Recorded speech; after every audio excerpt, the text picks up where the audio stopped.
kaka-play. Ikaw maglinis ng bahay.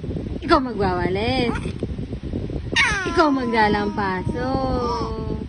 Ikaw din magpapaligo kay darling. Maghugas ka na rin ng plato. Okay ba? Maghugas ka ng plato. Linisin mo si R. Mga kamita eh. Sa isa kamita. Tapo mo yung basura. Paligo mo si Sayon. Yung unggoy papakainin mo. Marunong ka na ba? Ha? Eh hindi pa, baby ka pa kasi. Titingin-tingin ka ng kay Lola habang naglilinis si Lola. Kaya dapat behave yan, ha? Opo. Wow! Pupunta ka ng Makati. Makakapaglaba ko. Wala na kasi akong panty. Hindi ako makapaglaba dahil laga kita. Magkakapanty na si Lola kasi maglalaban na ako kasi pupunta ka ng Makati kay Ate Taytay. Namiss mo ba sa Ate Taytay? Ha? Ay sus naman, namiss mo sa Ate Taytay.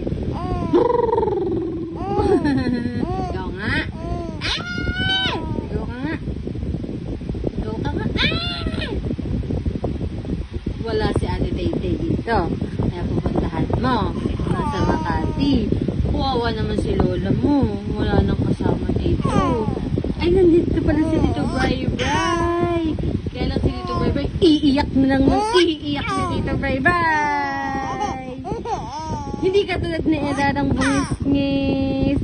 Konting tawa, konting tawa, konting tawa, konting tawa.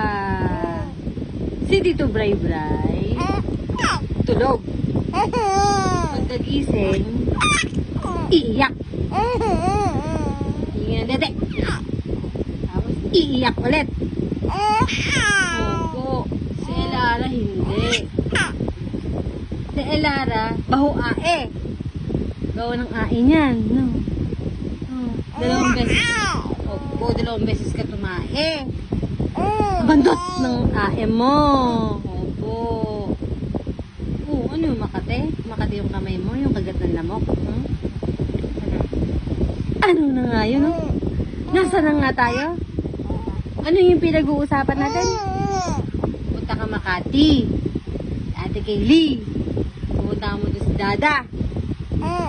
Si Mama kasama. Tapos uuwi na rin.